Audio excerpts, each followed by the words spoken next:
All right, good afternoon, everyone. My name is Paul Fletcher. I'm the CEO for Workforce Solutions Rural Capital Area. We're here today to talk about restaurant recruitment and leadership. And we have three really great people that want to talk with us about this subject today. We have Dr. Tina Addy from Central Texas College. We have Jessica Scanlon, and we have DeWayne Street. Pleased to have you guys here today. This is a very important topic. I know we hear from a lot of our restaurateurs across the 9-county region that we represent, and really across the state and across the nation, that we are having significant struggles trying to recruit employees into the restaurant business. I think it's a great idea to get people together right now and talk about what the issues are, and get some smart people together like we've done today, and really strategize on what we can do differently to meet the need for all of our businesses. So that's really why we're here today to talk about that. I would like you to know the Workforce Board is here to represent all of our employers, and right now specifically we want to help our restaurateurs in any way that we can. So we thought today was a great start to do that with this webinar, and we look forward to hearing the discussion. And I'll turn it over to Carl Braun, the head of our business services unit. Outstanding. And thank you so much, Paul, and everyone for joining us here this afternoon. A couple of months ago, I met with David Waddell and Anna Tauzine, and started talking about challenges in the industry. And one of those challenges, of course, maybe perhaps the biggest challenge right now, is recruiting, and how to get top talent, how to keep top talent, and how best to serve your customers and all of that. So right about the same time, I had an opportunity to meet Dr. Tina Addy, who is with the Central Texas College. We were at a meet and greet out in Marble Falls, and she sat down and we spoke for about an hour, just about how to recruit young people, millennials, how to recruit folks that are coming back to the workforce perhaps after having retired because they either need to or want to. And it was, I have to say, in all honesty, I've been recruiting for a lot of decades, and it was the most I'd learned about recruiting young people in all that time, and I learned it in an hour. So I said, we have to get Dr. Addy involved in this. And so Dr. Tina Addy is going to kick us off here today. She's been working in a variety of positions in higher education for nearly 30 years. She currently is the Deputy Chancellor of Instruction and Workforce Initiatives at Central Texas College. Previously, she was the Dean of the Continental and Fort Hood campuses. She's also worked for Tarleton State University and the Texas A&M University System, as well as Armstrong Atlantic State University in Savannah, Georgia. And Dr. Addy holds an Associate in General Studies degree from Central Texas College, a Bachelor of Science degree in Psychology from the University of Central Texas, a Master of Science degree in Adult Education from Armstrong Atlantic State University, and a Doctor of Philosophy degree in Educational Leadership from TUI University International.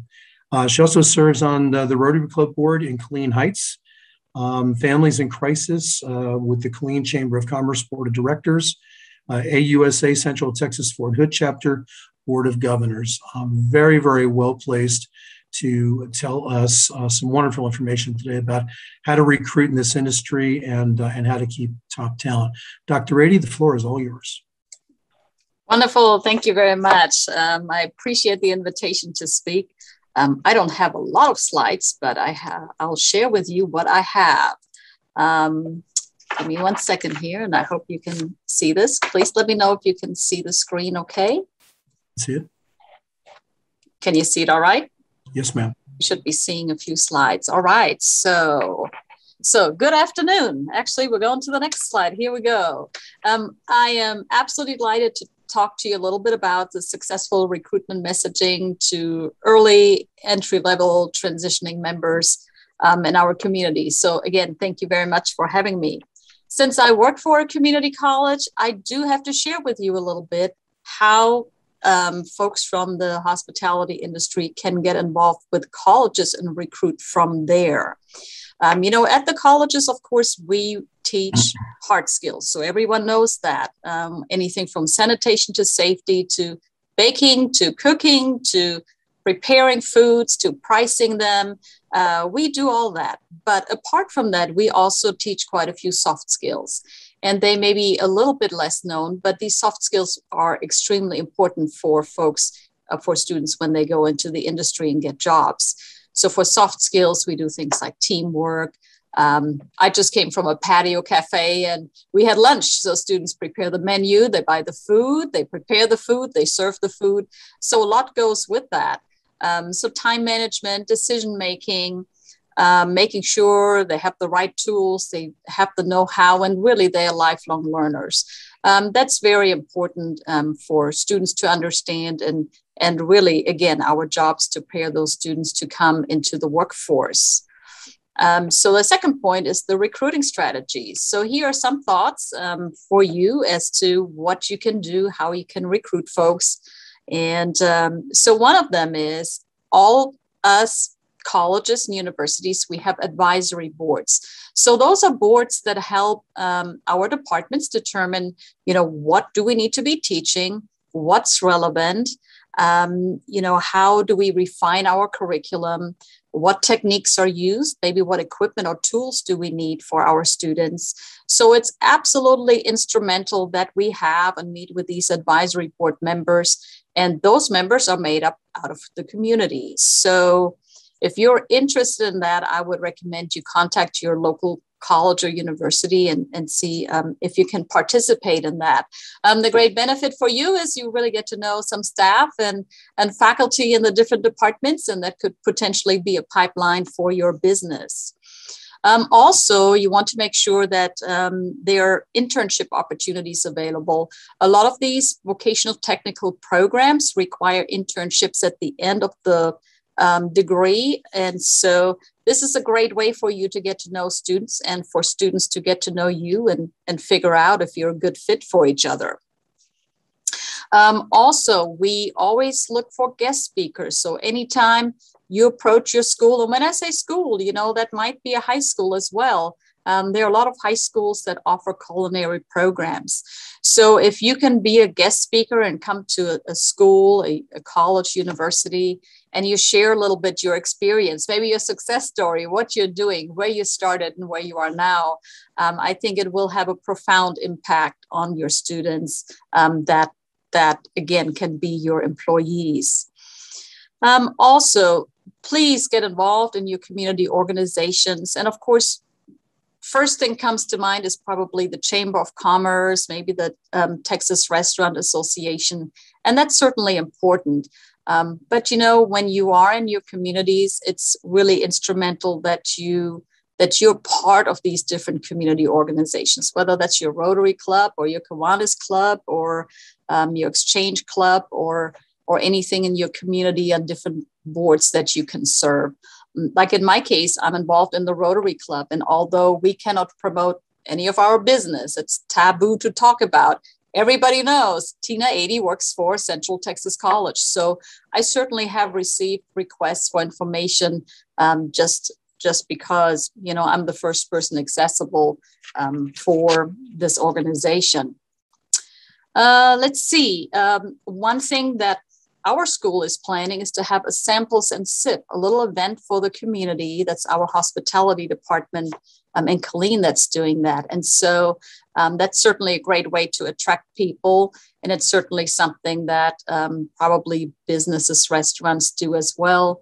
And of course, you figure out who you would like to invite from the community. But so much of it is connections that you make. My daughter got her first job through, believe it or not, the guy at HEB who's handing out samples to people as they're walking by. He and I started talking, and my daughter was there. She had just finished high school. And so the conversation evolved around, yes, she's trying to find a part-time job while she's in college. And he said, I have a friend, he's looking for someone, let me give him a call. So what I have learned over the years is never to underestimate the power of relationships that you make. Let's talk a little bit about the recruitment messaging. Of course, you have a wide range of people that you can draw from. And here at the college, they're anywhere from probably 16 to 60 or so. So we're pretty diverse, and that's what you see out there in the workforce. So for our younger students, we see that they sometimes have challenges as what they want to do. And my daughter was one of them. And she said, I don't know what I want to commit to, what I want to do for the rest of my life. And I said, okay, I know she is on the boat with a lot of other young folks that don't know what they want to do. I mean, right out of high school, how can you commit to that? And so one thing I told her is just figure out what you want to do for the next 5 years, just 5 years, get some type of training, education, whatever it takes for 5 years. After that, you either continue or you can retrain, you can do something else. But a lot of times it's very difficult for young adults to make that commitment. And so I think it's very important to figure out, let's do one step at a time. You don't have to plan out your whole life yet. There's still time for that. But we see that in our young students, they want to have a plan. They seek a work environment that promotes teamwork and a sense of community. That's very, very important. And when I say young adults, we talk about high schoolers or young adults right out of high school.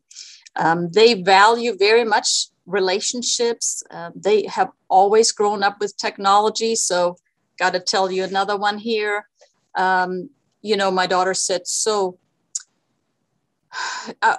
our microwave wasn't working right. And I said, oh, you could still heat up the food. She's 22. So she said, well, how did you heat up food before you had a microwave? Because I told her I didn't have one until I was 20. And I thought that is a real question. Young people, they've always had that technology. They don't know life without a microwave or with certain technology that's out there. But the young adults, they embrace diversity. Of course, they do look for benefits and money, and they want a lot of positive reinforcement. We see that in students here at the college. They take 8-week courses and 12-week and 16-week courses all in one semester, online and face-to-face. So it's sort of a mixture of. But they're looking also for healthy work-life integration. So anything that you can convey is definitely important. But probably the most important thing that I have learned is that it's important to sell a lifestyle.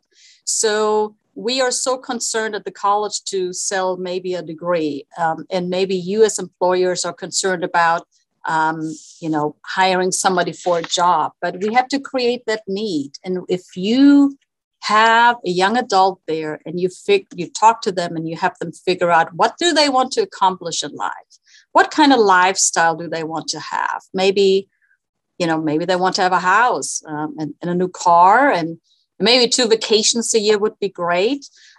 So you have a lifestyle that they want to accomplish, and then you can sort of work your way backwards to say, okay, how do you get to that point where you can do all those things? Because you can't do those when you're 20 years old. But what is your way to get there? And I think big part of recruiting is to also show what progression there is in the hospitality industry. What can you do? How can you progress in there? Because when you can paint that picture and you can show them, look, your lifestyle that you're seeking is possible with that, I think you will definitely have some takers. Our older students are a little bit different in what they seek. Sometimes their second or third career. We're close to Fort Hood, so we work with military students as well. And very different there. They want some security. They want to make sure there are benefits there. And quite a few of our more mature students are eager to open up their new business. They dream to be their own boss and to have a place that flourishes. And so all different needs, but it's very different, I guess, how we communicate with those students, again, compared to our younger ones. But certainly it's challenging to recruit for the food service industry because, there are long schedules, there's work evenings, there's work on weekends, but what a great field to go into. We know people like to eat, and it is truly a terrific opportunity. So I think with the right messaging, you can certainly attract great candidates for your business. Thank you. Okay, thank you, Dr. Ady, very much. I think one of the things, Dr. Ady, that that you shared with me when we met one day that stuck out the most, and that was that young people today don't read. Now, of course, we know that they read, right? But young people today watch. And to the degree that your recruitment message can include the watching, the video, and the reading, you know, and all of that into one, you'll be much more successful at recruiting individuals for that. And I know that in videos that Brian has done for us and so on, one of the things that we've looked at is really putting things into the videos that are appealing to them, the lifestyle things, right? And I think our next speaker might have a word or two to say about that. It is Jessica Scanlon. Jessica is the founder of Hot Dog Marketing. And I'm very curious about the name and how you came up with Hot Dog Marketing. I know you've been around for 12 years. Mm-hmm. You started the business 12 years ago, and that you have been named one of these. You were named the Small Business of the Year by the Round Rock Chamber this year, January of 2021. I've been on your website. I've seen your staff. You got a big staff, which means you must be wildly successful, and which is all great stuff. Apparently, from what I can see, you deal with growth strategy, with branding, web design services, digital marketing services, including social media and email marketing. Those last two got to be changing about every 5 minutes. And then you serve as the business development and marketing leader for Hot Dog Marketing. And you were the 2019 winner of Austin Under 40 for marketing. And you are a Forbes Business Council member and writer. Big credentials, and sounds like you've got a great business. Jessica Scanlon, the floor is yours. Yeah, thank you. If we could skip over to the next slide. So a lot of the stuff that I have in my little presentation today really echoes a lot of what Dr. Ady just said. So I think it's a nice transition.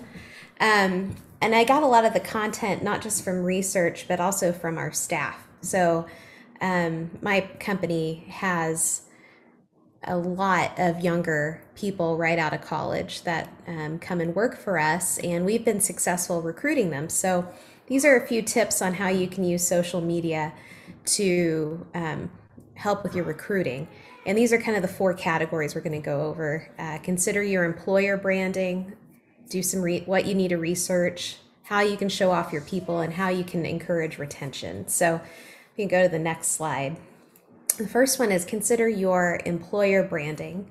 And I think a lot of us understand what branding means in terms of, marketing and getting the name out there and what you want your restaurant to be known for. But what we may not do a lot of, especially as a small business, is maybe look internally and think about what we want to project to the people who work for us.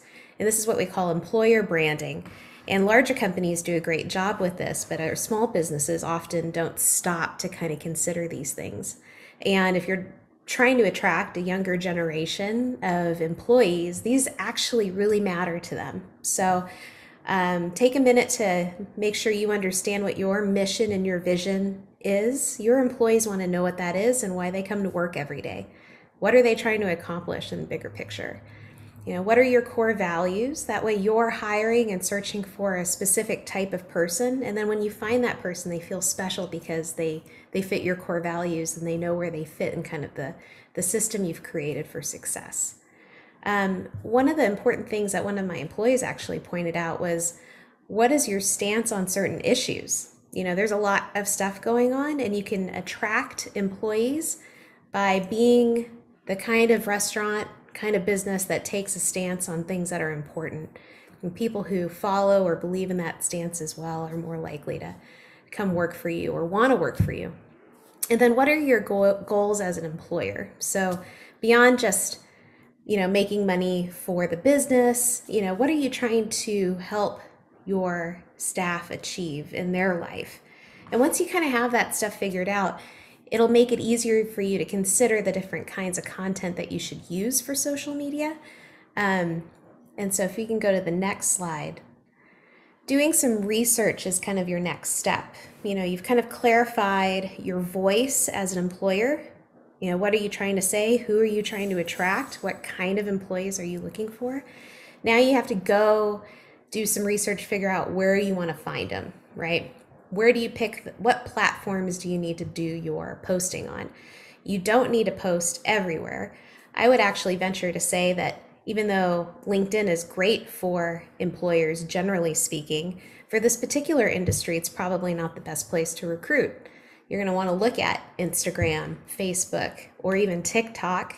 A lot of your kind of gig employers like DoorDash or Favor, all of those kinds of companies have been heavily recruiting their contractors through TikTok and TikTok videos. So you may want to consider, how do you get on these platforms and post your content there?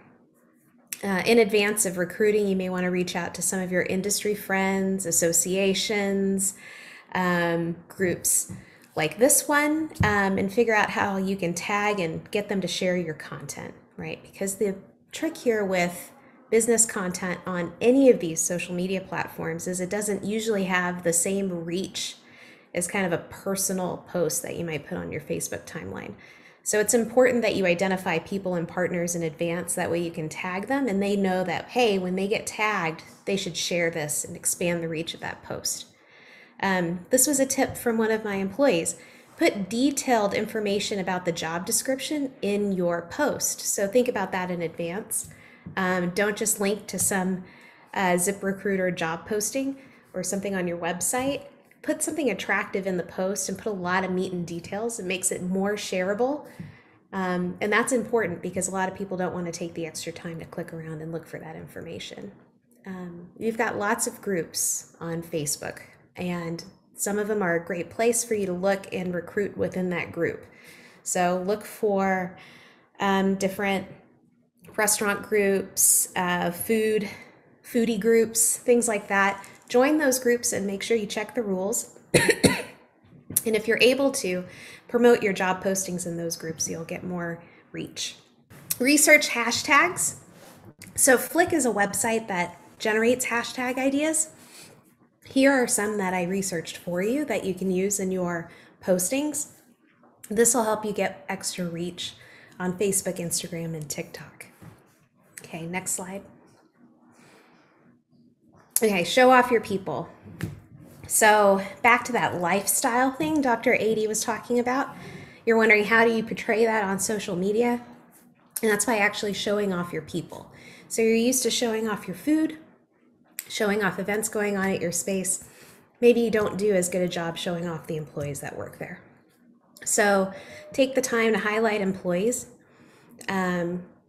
Put a little bit about their bio in the post, show them having a great time at work. Maybe you have an employee or a couple of employees you trust.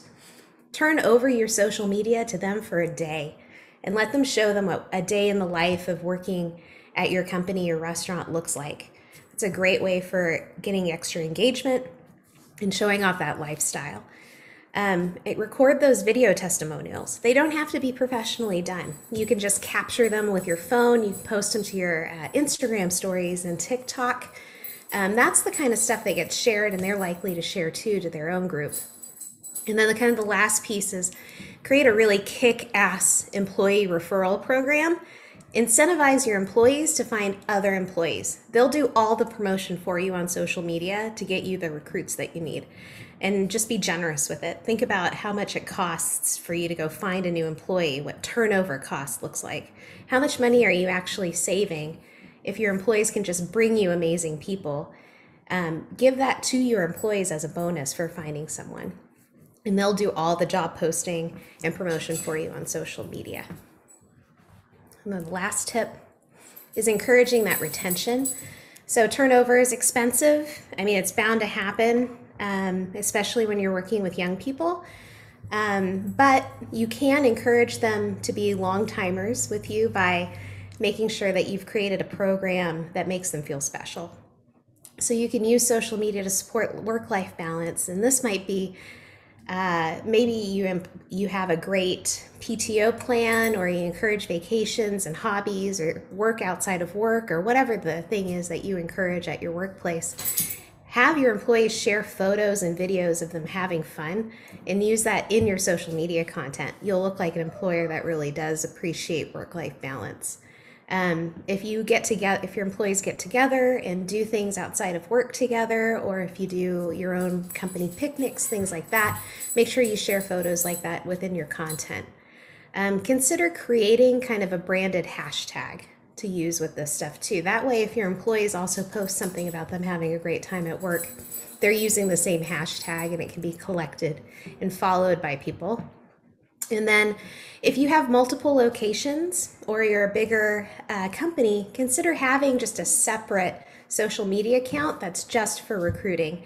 I've got some examples in the next slide.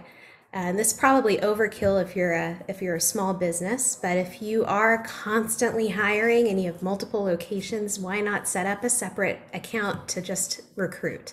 So I was looking for restaurant examples, and I couldn't find a good one in kind of the short time I had, but Adobe does a great job. They're a software company, but they have their own branded hashtag, which is Adobe Life. And they've got their own accounts on Twitter and Instagram, and they even have a website where employees share stories. And all of this is to make them look like the best place to work.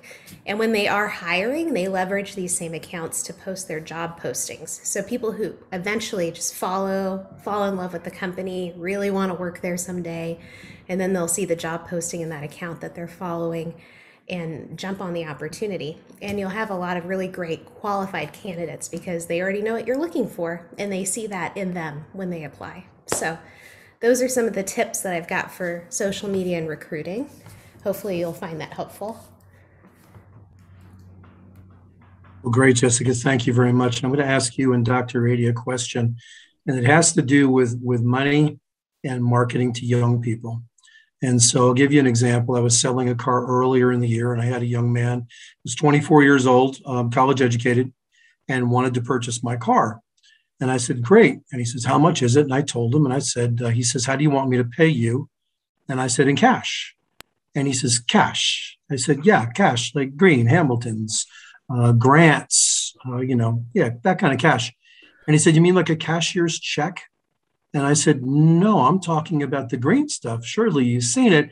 And he had, but you didn't have a point of reference on money. Everything to him was a card, or he wanted to Venmo me the money. Thousands of dollars for a car I'm not going to do on Venmo. And that's just the way that it is. So if you could each, Jessica, if you can give me your thoughts on how do you appeal to young people with using money as an incentive, or using perhaps what money can buy as the incentive to get them to work for you? Oh, wow, that's really interesting. Because I think and Dr. Ady may know a little bit more about this, but I feel like the psychographic of these younger people is less about money and more about what they can get in life that, maybe some money might lead to, that they just need to be able to travel, to be able to pursue passions, to be able to have these hobbies. I don't actually know beyond that what you're supposed to be promoting with them, but other than that lifestyle. But you're right. I mean, they leverage Venmo like crazy. And maybe if you're doing a referral bonus program, something like that, like I suggested, you may want to just ask your employees what is exciting and an incentive for you. Sometimes it may be a paid day off, might not even be money, So yeah. Good point. I told my daughter she had to start paying one bill. Okay. She's 22, start paying one bill. And she said, how do you want the money? And I'm like, cash is fine. She said, cash. No, she gave me like 5 other options how she can pay me, and none of them involved cash. So I think that's very common. But so just to join in on that part, I guess. but yes, I guess I think money is still an incentive, and it does go along with, you know, the lifestyle that you want to achieve. And so, and you can't really take that away. You want young people to aspire to do great things. And so you want them to want the big house and car and vacations and travel and whatever else they want to do. But, you know, of course, there is something attached to that. And, you know, in many ways, it really involves an investment first to get some type of training, some kind of education, some kind of credentialing, whether it's college or not college, before you can make that money. You know, I don't think any of us have started where we were. You know, I started making $4.25 an hour, and I was a part-time clerk, or a full-time clerk at Central Texas College. So I don't know about you, Jessica, but it was, all I'm saying, it's a long road, you know, and I don't think you can take these shortcuts. I think you have to pay your dues. You have to, you know, you have to become proficient in your field. You have to work in it. And with that, you will have opportunity that represent themselves to move up into the work you probably want to do, that you aspire to do. I'll just share a quick story, because a good friend of mine used to do employee culture stuff at HEB, and they had this big discussion too, like what kind of financial incentives should we put in place for the, you know, the employees? These are hourly workers, shift workers. What are we going to do? Lots of discussion. They said, I think we should just ask the employees what they would like if they hit this goal. And they requested an ice cream party. It wasn't even financial. They just wanted to do something fun. And it was dramatically cheaper than giving everybody a bonus too, right? So you might be surprised what they want as an incentive. We recently had that too. And I had an experience too. When you say you're surprised, you know, we had 2 department chairs retiring. We thought we'd do the big you know, farewell deal. And they said, no, really what we want to meet with the chancellor. We want to get the chancellor's coin, you know, of service. That's really what we want. We thought, okay, what do you know? You know, sometimes you have to have that communication and really find out what drives someone. What do they really want? Because, you know, we make a lot of assumptions what people want, but maybe that's not even the case. And Carl, if I may, I'll chime in just a little bit on that. I agree with everything that's been said. I know, working with a lot of young people over my career, when we were coming up, you know, I've been a professional for over 30 years now. We saw our careers longitudinally in terms of a serial, whereas they see their careers as episodes. And I think it's about the experiences, and it's about that next episode. And I think that once we start seeing it that way, I think we find the connective tissue between us and them. But that's what I've noticed over my career, because I was, even at 23, 24, I was looking downrange, right? And I think there is value in asking yourself, what do I want over the next 20 years? And what am I prepared to do to make sure I get there? And that was very linear for me. But for a lot of young people, it's not as linear. It's more episodic, but they still want to get there. And I think that's where conversations like this are so important. I really agree with all of you there, and especially since, you know, we talk a lot about lattices and ladders, and where in the model that you were just speaking about, DeWayne, when we were growing up, it was always the ladder. You know, you got on that ladder and you just kept climbing up until you got to the top. So when you got to the top, sometimes you found out you weren't supposed to be there. Yeah. You know, you just worked your way up and just kept going and going and going. Where today, people are more about the lattices, the moving across, trying across instead of up, or getting up by moving across, I should say, where they can look at different career opportunities. I know there's companies like Kalahari, for example, that use that sort of a model where they give their employees a chance to go into a restaurant to be a host, and then be an assistant manager, and to move to another restaurant in the facility, and that sort of thing, and then maybe go up and work the front desk, or run marketing, or whatever it is that their interests take them. So that's great input. And Jessica, you said something that also intrigued me, and that is going after what people are really looking for in their lives and what makes them happy. What made us happy, me happy in my generation, the boomer generation, was money. That's all we cared about with money. And it was green too, by the way. And that's all we cared about was the green, green, green. And we were little mercenaries. That's all we wanted to do was get to the top. And yet I look at my nephew's friend, Zach, and the only thing that's important to Zach in his entire life is to make enough money to be able to support his habit. And his habit is he's absolutely enthralled with World War II. And his basement is a bunker. Mm-hmm. And it is literally everything you can think of from World War II models and model planes and ships and everything. And anything he can get his hands on that has to do with World War II, that is his motivation. So it's not so much about the money, it's what he can earn to get to what makes him happy. See, Carl, you're going to force me to tell my Battle of Stalingrad story. You just keep it up. Yeah, exactly right. And I was really trying to come up with a segue for you, DeWayne, because DeWayne and I know each other pretty well. And DeWayne is not only a student of history, but a teacher of history, and one of the most knowledgeable people that I've ever met. Especially when it comes to history and also in diversity. And DeWayne has his own diversity consulting company, Midway Diversity Solutions, and he is one of the nation's foremost speakers on diversity and inclusion, and how we marry the concept of diversity and inclusion into our businesses, and use those concepts to better the business, better the culture, better the individual. He's an expert in American history, African American history, and has 35,000 direct hours of instruction in these areas.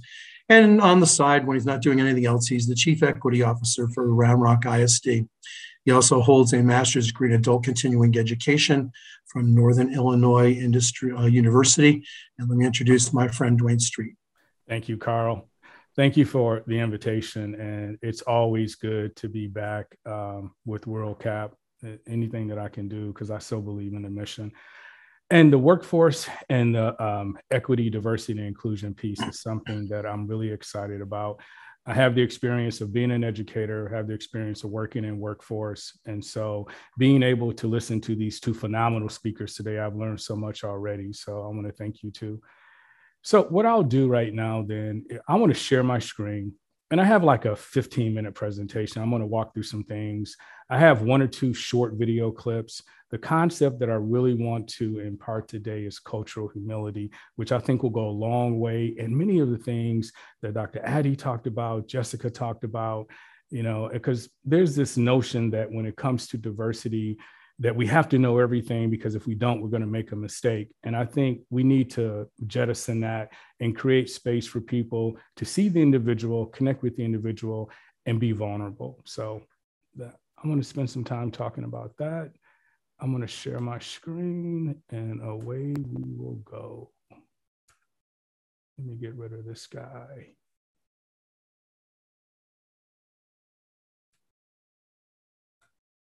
All right. So this is just a short presentation, controlling for bias in our practice. I think it's important for all of us to admit, as Dr. Howard Ross points out in his seminal work, Reinventing Diversity, that all of us have bias, and that is not the enemy. Operationalizing our bias is what we have to guard against. And one of the things that we've done here in Round Rock is to introduce the concept of reflective practice. We want people to reflect on the things that they say and they do, and to examine their practice in ways that they ordinarily would not, so they can surface some of those biases that could lead to not only the attraction of talent, but the retention of that talent. And so this presentation is just a few practical reminders, and it is by no way an exhaustive list, but I just want to put some things out there for us to reflect on and hopefully dialogue about. Since I came to Round Rock last November, I'm the first Chief Equity Officer of the district. And one of the things that I really wanted to do was, instead of calling people out on these issues, why don't we call people into the conversation? And, I got this from Dr. Loretta Ross, who I saw on Morning Joe back in January. She just did a phenomenal job of explaining this concept of calling people in. And then the thing that I've put my personal stamp on is diversity of thought. And I found this quote by Idris Elba, which I think speaks to it. Diversity in the modern world is more than just skin color. It's gender, age, disability, sexual orientation, social background, and most important of all, as far as he's concerned, diversity of thought. How do we get people to call each other in, to be more dialectical in their thinking so that we can resolve many of the challenges that we have? And that includes retention, attraction, promotion, all of these things. I do have an HR background, so listening to the two speakers before me was just, like I said, very, very informational. So the concept that we've been moving towards here, as well as diversity of thought, is developing cultural competence, and it starts with awareness, and that's what we're doing here. We're aware that we have some challenges in our talent pipeline. Okay, so then let's move to attitudes.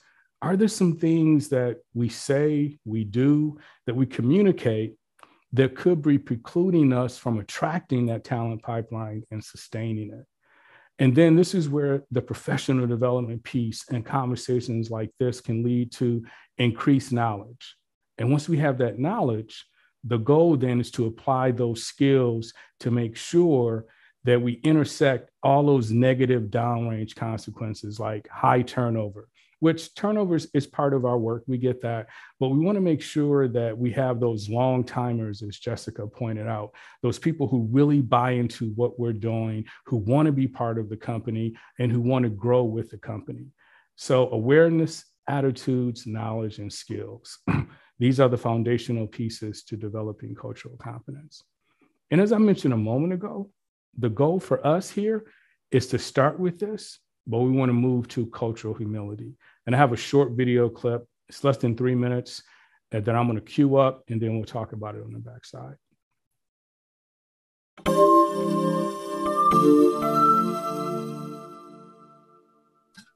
Cultural competency and cultural humility. You may have heard these terms before, possibly in the context of healthcare settings, and not quite understood what they meant. Let's go over what these terms mean and how they apply to everyday life. To be culturally competent is to learn about other cultures, control your biases, and adapt your behaviors and communication style considering the background of people around you. The goal of cultural competency is effective and informed interaction across various cultures. At face value, cultural competency sounds ideal, but it may actually lead us to rely on generalizations about certain groups rather than recognizing the uniqueness of each individual. We also have to ask ourselves, is it realistic or even possible for people to learn everything about other cultures and become completely bias-free? That's where cultural humility comes in. To be culturally humble is to be aware of social power imbalances, respect other people's values and beliefs, and continuously reflect on your own biases. With cultural humility, there's no expectation that you memorize everything there is to know about other groups. Instead, it's a lifelong process of asking yourself how your own biases might impact the way you treat and understand others, alongside work to minimize that impact. Cultural competency is a goal, while cultural humility is a mindset. Let's go over a few ways to practice cultural humility in our daily lives. Recognize that no culture is superior to another. Become comfortable with reflecting on and acknowledging mistakes you've made. Be honest when you're not sure about something. Learn about other cultures with the awareness that you'll never reach perfect understanding. Ask the people in your life if you can have open discussions and hold each other accountable during your learning journey. The great thing about cultural humility is that it acknowledges that no one can get it right all the time. In fact, a key component of cultural humility is being open about what we haven't learned yet. Although it can feel really uncomfortable to admit when we're wrong or don't know something, that vulnerability leaves room for us to continuously learn, grow, and promote equity and inclusion in our communities.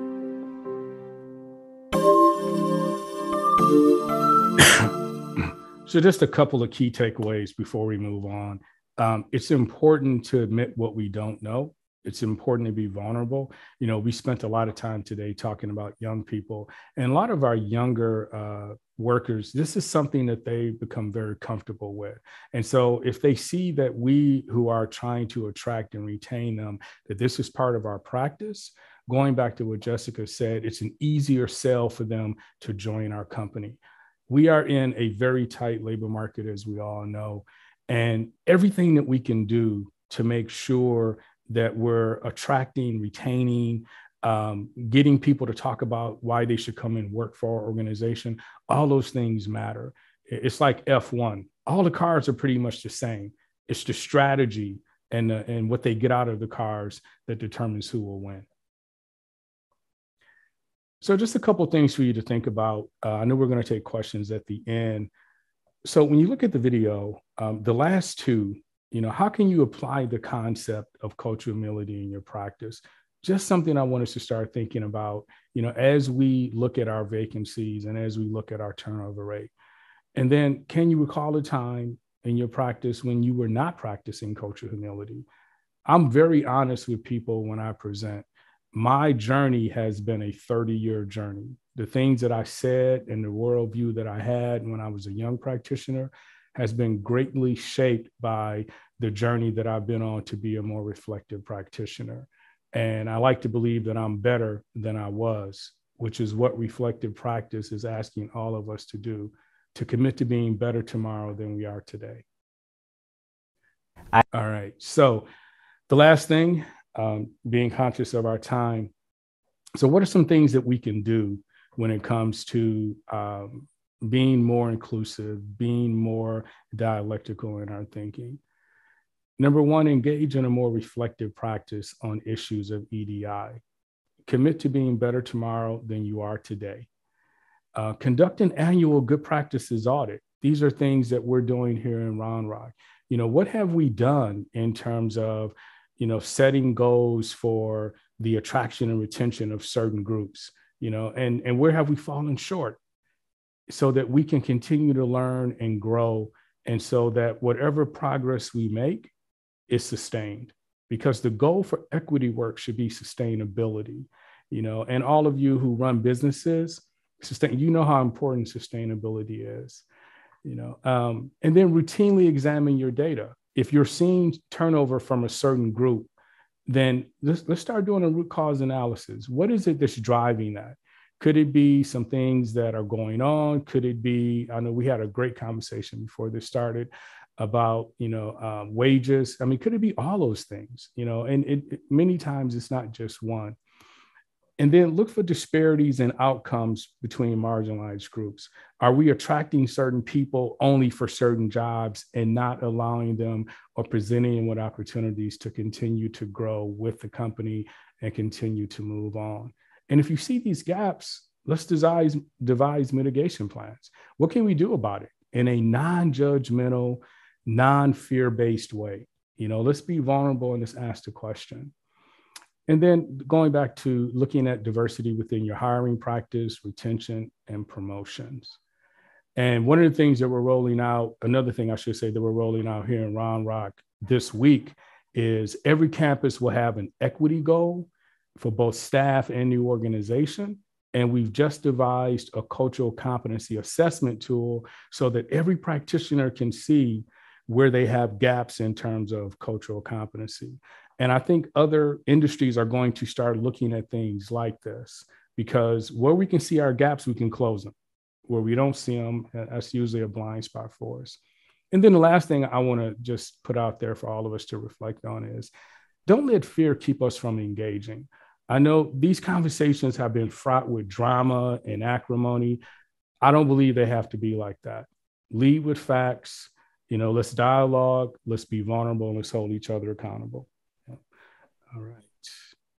That is it. I'm going to stop sharing. Thank you, Carl. Thank you very much, DeWayne. Very insightful. I've got a question for you, and it often comes up in the restaurant industry, and that is cultural biases, or better said, unconscious biases in the workplace. Do you have a few words that you can share with us on your thoughts on that subject? I think when it comes to the unconscious bias, I think it's important for all of us to know, as I said earlier, Carl, that we all have bias. But I think what's missing is the vulnerability piece, right? And, you know, for me to say to you, Carl, I do struggle with this. And then for you not to judge me, but to help me fill out my 360, because we all have blind spots. But I think that for so long, we've judged people and shut people down for admitting that they are struggling with some of these issues. So I think that's one of the things that we can do to guard against the unconscious bias that we all have. I mean, I've been doing this work for a very long time, but every single day I have to make sure that I'm controlling for my biases like everyone else. Okay, great. And as we know in the restaurant industry, the front of the house and the back of the house can look vastly different. Mm-hmm. Any thoughts on unconscious bias when it comes to working with the back of the house, where very often the entire staff, maybe the entire staff or maybe most of the staff doesn't speak English, speaks Spanish, and the front of the house doesn't? I mean, what are your thoughts on that? I think we have to ask ourselves why, going back to the root cause piece, why is it that, and I mentioned this when I was presenting, why is it that we're recruiting a certain demographic for a certain job, you know, and not giving that individual an opportunity to move up? I think that we're in a very competitive labor market. And if you recruit a person to work in the back of the house, and then 3 or 4 years later, they're still working in the back of the house without an opportunity to move forward, I think that becomes an issue that we have to examine. The question is why? Why is that acceptable? And why is it only this demographic? So. Great. Well, thank you very much. We do have some questions coming. I'd like to get to those. Before I do, though, I'd like to introduce 2 of our senior staff with Workforce Solutions Rural Capital Area. Sandy Anderson runs our entire childcare organization. And what many people don't realize is that we have a large childcare organization serving thousands of children. And in fact, right now, if you're in the rural capital area, we have a grant program specifically designed for the restaurant and services industry that will pay for up to 1 year of childcare. And for people that are struggling with working in the industry and trying to make ends meet because of the childcare concerns and childcare issues. Sandy, I know I saw you there a moment ago. I see the blank screen. Can you share with us, perhaps, Sandy, how many children we serve in the local area and a little bit about this new program? Good afternoon, everyone. Yes, I'd be happy to. Thank you, Carl. So Workforce Solutions Rural Capital Area does indeed administer the Child Care Development Fund, which provides scholarships to parents who are working and or going to school for the early care and education of our youngest children, up to primarily focused 0 to 5, but as per school agers, even before and after school care, up to the age of 13. We also then provide the technical assistance and training to our early care and education providers, with whom we have slightly over 400 contracts with in our 9-county area.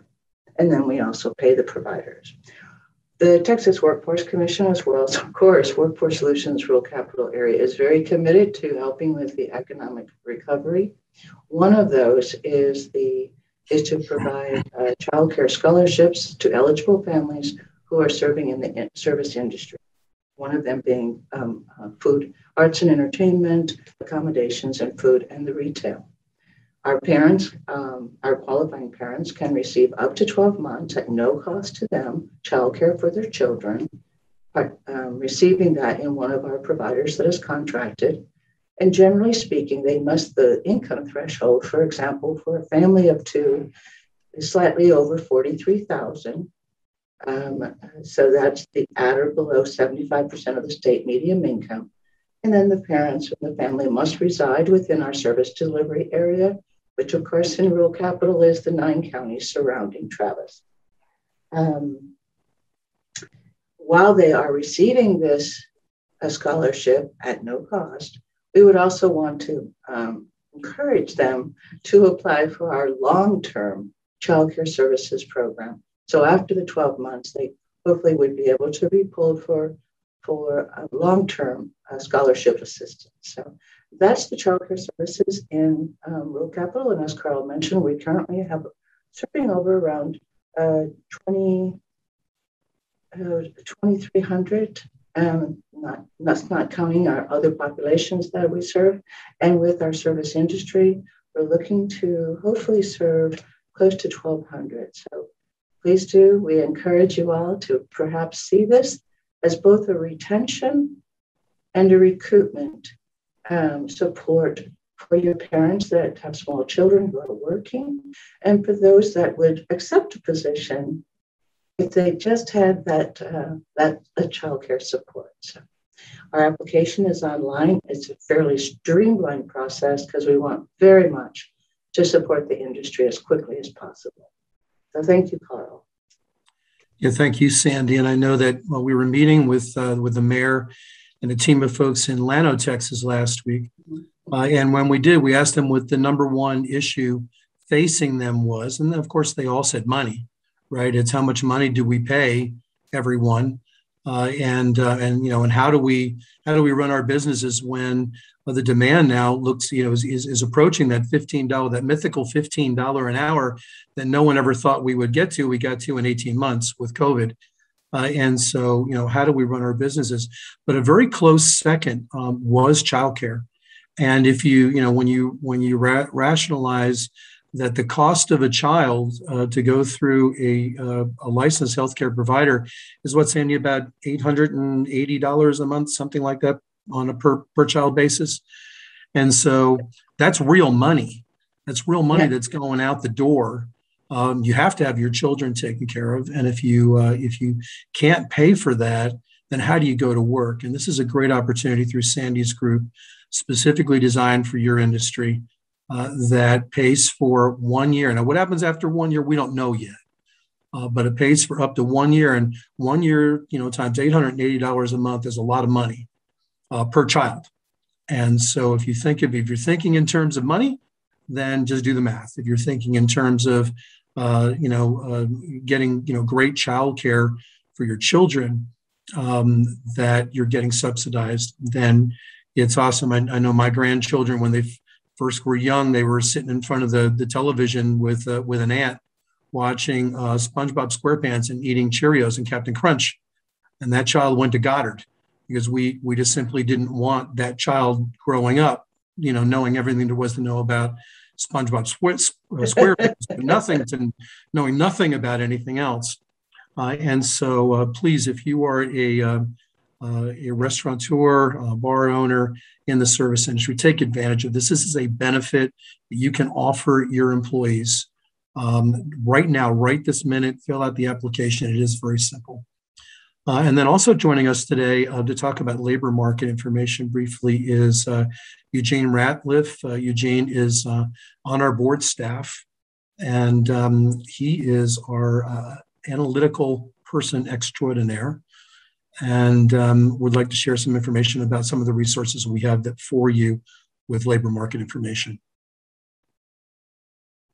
Eugene? Yeah, sorry about that. I'm going to share my screen if you don't mind. I'm going to go through some things really quickly. Due to time limits, I don't want to take too time, and Lord knows people know I love to speak.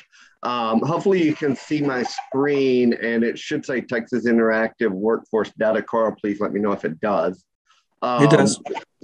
Carl and his team can provide anybody with this information. However, it is on a public domain. Anybody can get to it. I love to show people how to get their own information and not have to wait on me.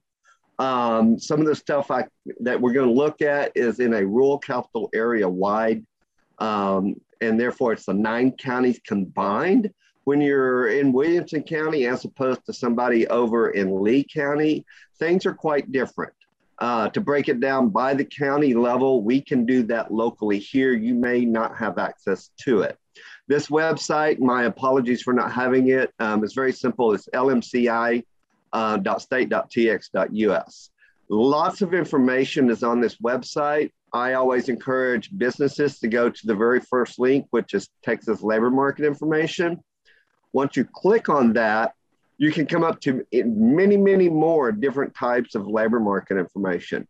One thing I want to show you, and this is where the unemployment information is, and all the good statistics that just make my day. I could spend all day looking at this stuff. Speaking on restaurant and hospitality, one thing I would go to is if you're hiring, if you're having issues hiring people, as Carl just spoke about, is wages.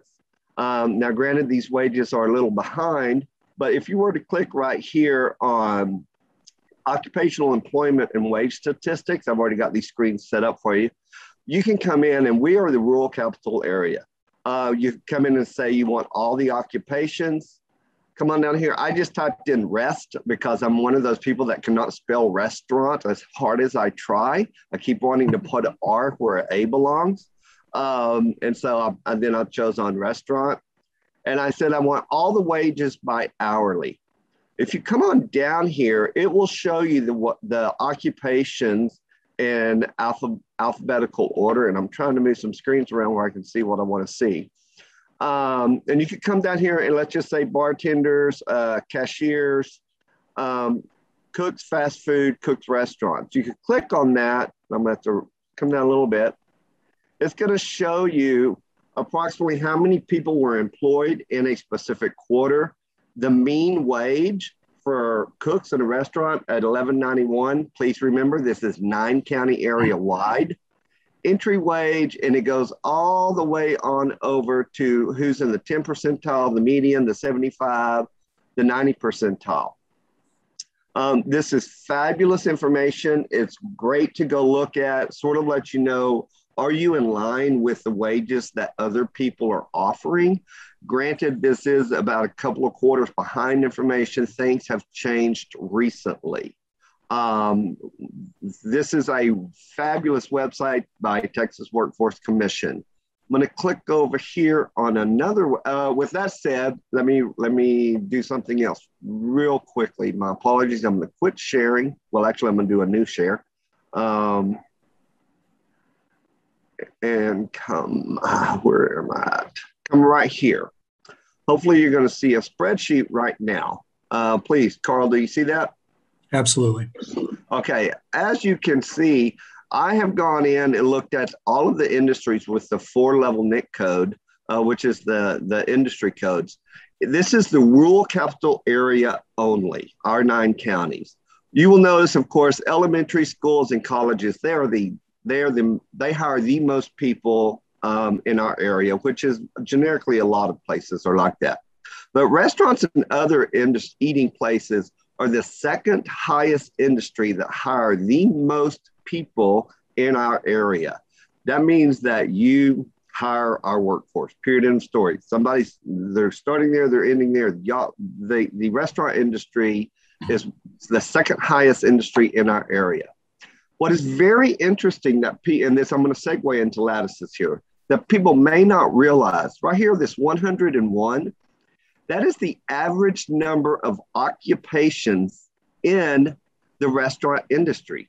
When people think about the different occupations, sometimes they don't think about, they may think restaurant, I'm a waiter. That is a very untrue statement. This is where you really got to talk to people about growth. Restaurants generally hire different types of restaurants, can have about 101 different occupations. For an example to say that, if you were to talk about school districts, when I talk to people about going to be a registered nurse or an LVN, you can go to work in a school district as an LVN. They have nurses on staff. People don't think about that. That's how come I always talk to people about your occupation, but then look at what industry is hiring the most of that occupation to give you the opportunity. It opens the door for you to go into so many different industries with a certain occupation. Very important.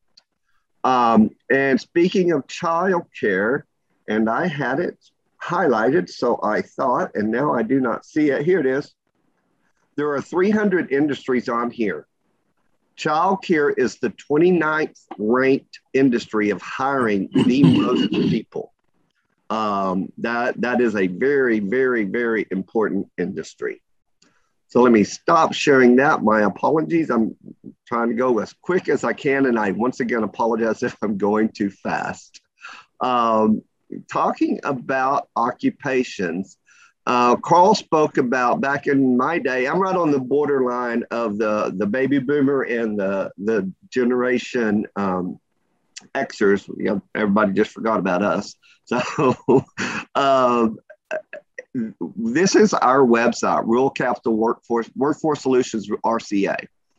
That we have lots of information on here. One thing that we do have, if you were to come here, is we have a link to a website called Headlight. If you were to click on that, it's going to bring you to the Headlight website. And on there, you can go to a place that we've gone in and created some career lattices, it's career pathways that shows you different lattices you can take. I myself, I've been with Workforce Solutions Rural Capital for 23 years. I have taken many laterals to get where I want to be. Because as Carl said, I started heading in some directions and realized, you know what? I saw what the CEO does. I have no intentions of wanting to do that. I don't mind being support. It doesn't bother me. It's a lot more fun. So I'm just going to say that. But where you can go, and I'm going to click on Hotel Motel Desk Clerk as a starting point. This is, in my opinion, fabulous. The company we had to develop this for us said that in all their years that they've been around, we are one of the first ones to do this, and they are in love with it and actually talking about other workforce development areas throughout the nation about this now. And so it starts off pretty much so saying, if you were to work in a hotel motel as a desk clerk, where could you go from there? And it talks about the education requirement, the potential earnings, but where can I go? From there, I could go into all of these different occupations potentially with a little bit more skills or a little bit more education. Notice all of these have the same education, so I just need a few more skills. I could go into customer service clerk. From here, where could I go? I could go into all of these different ones. Some people at a restaurant may want to go into human resources. They want to go into bookkeeping, auditing clerks. On this, if you notice something is red, that means that is a targeted occupation that we pretty much know there's going to be a demand for it. We do have programs that can assist in tuition payments to send you to places like CTC to learn this. At some college, no degree, you usually get a certification. And if you were to click on this, which is what I just absolutely love, it gives you just a little bit more information about it. It says that there's training funds available. And you notice here, there is a 1 minute, 33 second, and I'm not going to play it for you, video that tells you all about this occupation in a small nutshell to let people understand it. Gives you the outlook over the next 5 years. It's going to be an average of 520 openings per year. The employment change, the earnings potential. And so this, to me, I love this website. I am so happy we've done this. We've made it interactive instead of stagnant.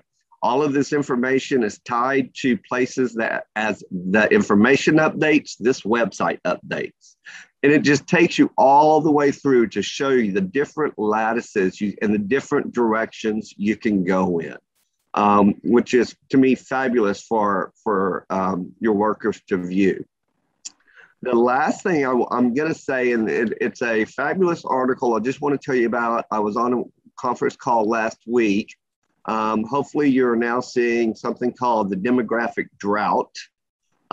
This is a very interesting article. Right now we are on the labor shortage. And although I hate to be bearer of bad news, this was really a great eye opener. It's going to get worse. And they are showing that the baby boomers are starting to retire. Unfortunately, COVID-19 but provided an opportunity for more baby boomers to retire. Last year was actually a very good year in the stock market, believe it or not. Increased their pockets just a little bit more, and they decided, I'm just going to go ahead and retire now. From the age of 22 down, the growth of our population has declined every single year. With that said, they're expecting within 22 years, the workforce that we have coming up is just going to get worse than it is right now. There are more jobs now than there are people needing jobs. And in the next 22 years, we're looking at an even worse deficit. And it talks about what can we do to help that? How can we get people in the direction we need to go? And this shows you the US population growth. Fabulous article. It just talks about really trying to get people back into the workforce. And as Jessica stated, I believe that's her name, Jessica. My apologies for not paying attention. I'm scatterbrained today. And we've had this discussion. My opinion, money is no longer the motivator. The baby boomers, it was all about money, money, money. I really have to say that I have two young children. One's a registered nurse in Austin. One's a school teacher. You can tell which one was motivated about money, but they're both motivated about helping people. Our young people really and truly want to help other people. Motivators are other things than money. And so that I am so glad Jessica said that about ask them what they want to motivate them, because money is not the thing that drives the young people anymore. It really, in my opinion, is not. Let me stop sharing, come back to this. And I spoke through that very, very fast. My apologies. It's just time constraints. I want everyone to continue speaking. Any of the information I went over, we can get, Carl and his team can get to you. If they can't, I can definitely get it to you, and I can bring it down to a little bit more local level by the county. Some things I can bring down by the city, but when we get into wages, it does have to be by the county. And Carl, I think that's it for me, sir. My apologies once again for talking fast. I'm a fast talker. Well, I'm from New Jersey, and I totally understood every word that you said, Eugene. So that's pretty awesome. Thank you so much. Eugene is the wizard behind the curtain for us whenever we need information, particularly when related to labor force marketing information and so on. We reach out to Eugene, and those are some of the services that we provide through Workforce Solutions. We have 9 counties that we serve. We have 8 of our business solutions consultants who are there just to help businesses. That is our primary mission, and we're there to help you in any way, shape, or form. There's never an additional charge for any of our services. And we can help you in ways that you probably haven't even thought of yet. And so please reach out, businessservices@ruralcapital.net. There's 3 S's in the middle there, businessservices@ruralcapital.net, and you can get in touch with us there. And so with that, I know that Brian has been answering a lot of questions for us along the way. And thank you for that, Brian. Jessica, DeWayne, Tina, were there any final comments that any of you had for this afternoon? DeWayne, it wouldn't be DeWayne because you're not speechless. I know that you have something to say. So, no, I would just start by saying I thought it was a really good conversation. It helped frame a lot of things for people. Eugene pointed out some really sobering data in terms of the demographics. And so as I mentioned earlier, it truly is everything that we can do to attract and retain, we now have to do. We're in a period where I don't see it as a negative. This is one of the first times in history that we are now looking at every element of the workforce, even those non-traditional elements. So I'm excited about that. I think it's an opportunity for more people to be brought into the workforce, even though our challenges are significant right now. Great. Yeah. Jessica, Tina, anything you'd like to add? I'll say that, even no matter the size of business, you can do some of the things that we talked about today. I think a lot of people feel like, well, I'm too small. Like, oh, I'll feel silly doing something like that because, I'm not a big employer. But I don't think it matters the size. You can create a great culture, and you can promote that culture online and attract a really wonderful workforce that'll help you grow. Absolutely. And I think those are times too to look at what you're doing, how you're doing things. Maybe it's suddenly to go ahead and make some changes that you say, okay, that makes me more competitive. What do I need to do? Excellent. Very good. Well, thank you so much. Before I turn it back over to Brian, I just would like to encourage all of you participating to consider Second Chance, that is ex-offenders for businesses. We do have a program that assists with that, our Second Chance initiative, and we do bonding for individuals in that program to eliminate the risk. And so please consider that. And also please consider people with disabilities. In the month of October every year, we celebrate National Disability Employment Awareness Month by having 4, sometimes 5, depending on how many weeks we have, like last year, 4 seminars, and they'll be starting October 7th of this year. They'll be on Zoom, and those seminars will be dealing with assistive technologies in the workplace and the post-COVID world and the long COVID world. What we've discovered is that there are people that don't completely recover from COVID-19, and that is now considered an ADA disability. And so we're going to be dealing with a lot of those things in our NDEAM seminar in that month. And I learned a new word today. It's called sansdemic. Did everyone else pick up on that word? I'd never heard of it before, and now I'm going to have to use that in a sentence at least once or twice. But Eugene, it was one of the slides that Eugene had there today. And so thank you all for joining us today. Brian, I'm going to turn it back over to you to close us out.